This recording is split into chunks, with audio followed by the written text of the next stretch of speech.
Subscribe करें हमारे YouTube channel को और बेल आइकन को प्रेस करें हमारे लेटेस्ट वीडियोस को देखने के लिए।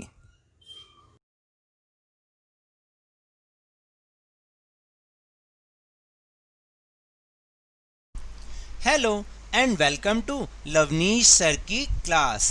This is Directorate of Education, National Capital Territory, Delhi's worksheet number 39, and it is for class 10 students only. And it has taken from the subject Social Science, Geography. And the textbook name is Contemporary India Part 2. And we will discuss the lifelines of national economy in this worksheet. And in this worksheet we will understand the topic of pipeline transport. आपको तो याद है कि पिछली दो worksheet से यानी 37 and 38 worksheet से हम इसी लेसन को समझने की कोशिश कर रहे हैं, जिसमें हमने ये पढ़ा कि what are the lifelines of national economy and transport is the important lifeline of this national economy. और ट्रांसपोर्ट में भी हमने डिफरेंट टाइप ऑफ ट्रांसपोर्ट्स अभी तक हमने समझे हैं, जैसे कि road transport and railway transport. तो now in this worksheet we will discuss about pipeline transport. So let's start and understand with me. Pipeline transport network is a new arrival on the transportation map of India. यानी भारत के transportation map पर pipeline network एक नई चीज़ है, यानी परिवहन का एक नया साधन है। In the past these were used to transport water to cities and industries. और पास्ट में क्या होता था कि ये जो पाइपलाइन का यूज़ होता था वो केवल सिटीज़ में या फिर विलेजेस में वाटर सप्लाई के लिए होता था, और इंडस्ट्रीज़ में भी यही काम होता था कि वहाँ पर वाटर सप्लाई के लिए इन पाइपलाइन का यूज़ किया जाता था। Now these are use for transporting crude oil, petroleum products and natural gas from oil and natural gas fields to refineries, fertiliser factories and big thermal power plants.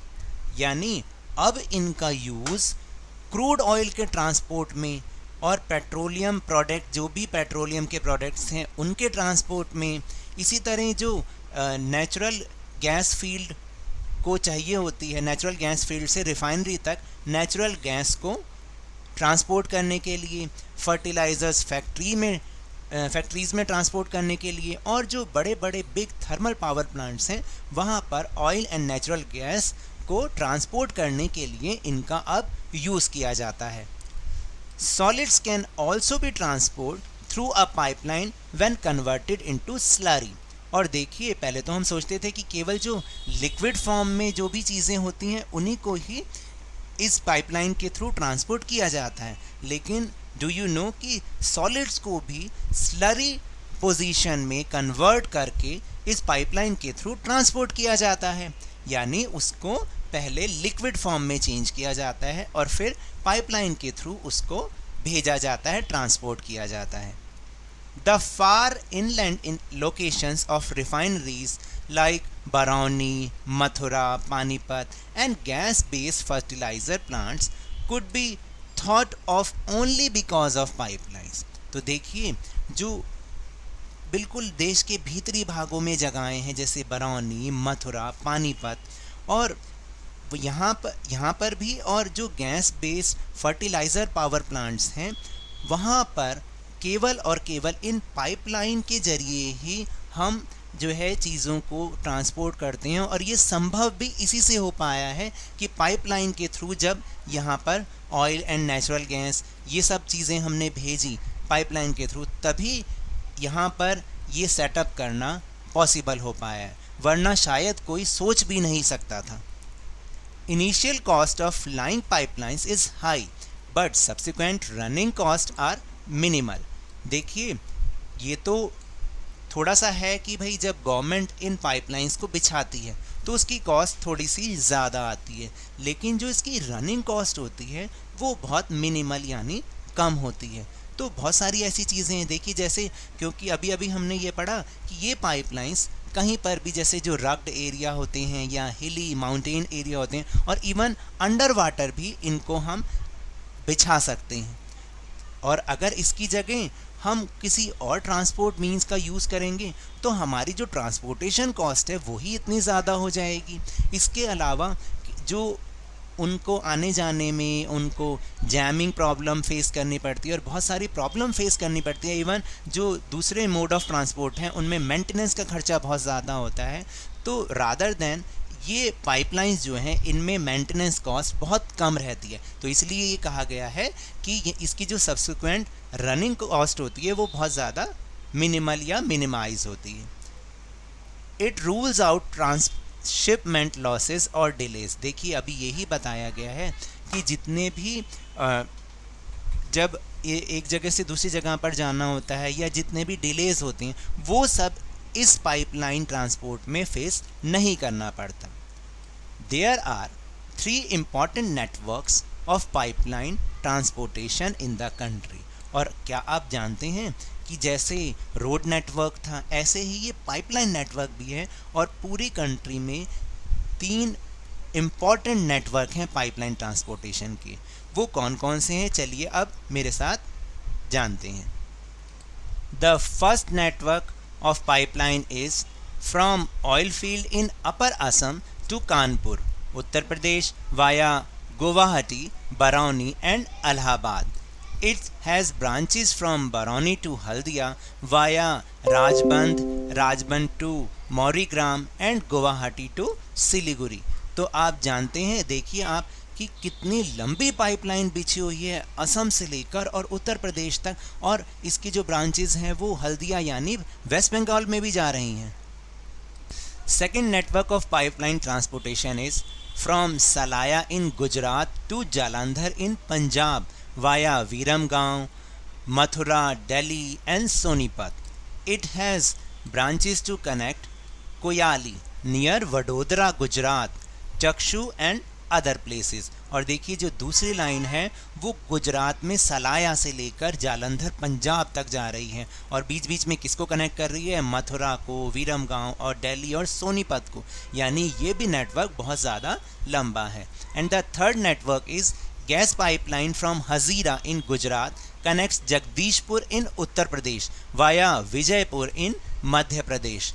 तो देखिए जो तीसरी line है वो है गुजरात से शुरू हो रही है हजीरा नाम की एक जगह से, और जगदीशपुर उत्तर प्रदेश तक वो जा रही है, और कहाँ से जा रही है, मध्य प्रदेश के विजयपुर से। तो इसमें आप एक चीज़ छोटी सी याद कर सकते हैं कि इसको आप HVJ के नाम से याद कर लें, हजीरा विजयपुर जगदीशपुर, HVJ, तो आपको याद रहेगा। It has branches to Kota in Rajasthan, Shahjahanpur, Babrala and other places in Uttar Pradesh. तो ये भी लाइन नेटवर्क जो है बहुत ही लंबा है। तो देखा आपने किस तरीके से रोड नेटवर्क्स की तरह ही ये पाइपलाइन नेटवर्क भी पूरे देश में किस तरीके से फैला हुआ है, और देश के ऐसे ऐसे हिस्सों को जोड़ा गया है जहाँ पर शायद हम अगर प्रोडक्ट्स, ऑयल प्रोडक्ट्स या पेट्रोलियम प्रोडक्ट्स को अगर हम रोड ट्रांसपोर्ट या रेलवे ट्रांसपोर्ट के थ्रू या किसी भी मोड के थ्रू भेजेंगे तो हमारी ट्रांसपोर्टेशन कॉस्ट ही इतनी ज़्यादा हो जाएगी कि उसके जो प्रोडक्ट्स हैं वो भी और ज़्यादा महंगे हो जाएंगे। So now let's go to our question answer section. First question is how solids are transported through pipelines. तो ये तो अभी हमने वर्कशीट में समझा ही है कि solids can be transported through a pipeline when converted into slurry. Second question is why do you think that the running cost of pipeline transportation is low। आप ऐसा कैसे सोचते हैं या समझते हैं कि पाइपलाइन की जो ट्रांसपोर्टेशन है वो रनिंग कॉस्ट उसकी कम होती है। तो इसके बहुत सारे रीजंस हैं। What are the reasons? First is pipeline can also be laid under water as well as in rugged areas. तो पाइपलाइन को अंडर वाटर या ऊबड़ खाबड़ जगहों पर भी बिछाया जा सकता है। Second point is if any other means of transport is used at such places then its transportation cost will be very high। तो देखिए यही बताया गया कि और कोई अगर हम मीन्स यूज़ करेंगे ट्रांसपोर्ट का तो वो बहुत उसकी ट्रांसपोर्टेशन कॉस्ट ही बहुत ज़्यादा महंगी होगी। Third is then there is less possibility of breakage in it which reduces the cost of its maintenance. और यहाँ पर क्या होता है कि इस पाइपलाइन के थ्रू जो ब्रेकेज की पॉसिबिलिटी है बहुत कम होती है, इसलिए जो उसकी मेंटेनेंस कॉस्ट भी होती है वो भी कम हो जाती है. और fourth is barriers arising in road and rail traffic can not affect pipeline transportation. जो चीज़ें जो प्रॉब्लम हमें रोड और रेल ट्रांसपोर्ट में फेस करनी पड़ती हैं वो हमें इसमें फेस नहीं करनी पड़ती. Third question is what are the 3 important networks of pipeline transportation in the country. तो answer is there are 3 important networks of pipeline transportation in the country. First is from oil field in Upper Assam to Kanpur, Uttar Pradesh via Guwahati, Barauni and Allahabad. Second is from Salaya in Gujarat to Jalandhar in Punjab via Viramgaon, Mathura, Delhi and Sonipat. And the third is gas pipeline from Hazira in Gujarat connect Jagdishpur in Uttar Pradesh via Vijaypur in Madhya Pradesh. And the fourth question is what comes to you through the mode of pipeline transportation. यानी आपके पास pipeline के through क्या क्या चीज़ें आपके घर तक आती हैं. How does it make transport easier and cheaper. और इसके द्वारा ट्रांसपोर्ट कैसे सस्ता और आसान हो जाता है. तो answer is through pipeline transportation water and pipeline natural gas PNG reaches our home which is used for cooking. तो देखिए पानी तो आता ही आता है, लेकिन आजकल LPG सिलेंडर की जगह आप लोगों के घर में भी बहुत से लोगों के घर में वो पाइपलाइन गैस का कनेक्शन आ गया होगा. इसको हम पाइपलाइन नेचुरल गैस या PNG कहते हैं और इसका यूज़ हम खाना बनाने के लिए करते हैं. It makes the transport easier and cheaper as follows. पहला क्या है कि pipeline can also be laid under water as well as in rugged areas. Second is they are very unlikely to break down, यानी इसमें टूट फूट की जो संभावना होती है वो बहुत कम होती है. Third is there cost of operation and maintenance is also less than other means. और अदर मीन्स के मुकाबले, अदर ट्रांसपोर्ट मीन्स के मुकाबले जो इसकी चलाने का खर्चा है और मेंटेनेंस का खर्चा है वो बहुत कम होता है. फिर fourth is energy consumption in pipelines is low which does not harm the environment. और जो इसमें इसको चलाने में एनर्जी को यूज़ किया जाता है वो बहुत ही कम होती है, जिससे हमारा कोई एनवायरनमेंट को भी हार्म नहीं पहुंचता, नुकसान नहीं पहुंचता. And the fifth is barriers arising in road and rail traffic can not affect pipeline transportation. और जो रेल और रोड ट्रैफिक में जो ट्रांसपोर्ट में हमें प्रॉब्लम फेस करनी पड़ती है वो पाइपलाइन ट्रांसपोर्टेशन में हमें फेस नहीं करनी पड़ती. बहुत सारे स्टूडेंट्स की डिमांड पर एक बार फिर से अपना ये सेक्शन शुरू कर रहा हूँ कि 5 सवाल हर हाल तभी करोगे बोर्ड में कमाल. यानी ये सवाल जो हैं वो पूरे लेसन के इम्पॉर्टेंट क्वेश्चंस हैं. अगर आप इनको तैयार करते हैं तो शायद आपको इसका फ़ायदा आपके बोर्ड एग्ज़ाम्स में मिलेगा, लेकिन ये करने आपके लिए ज़रूरी नहीं है.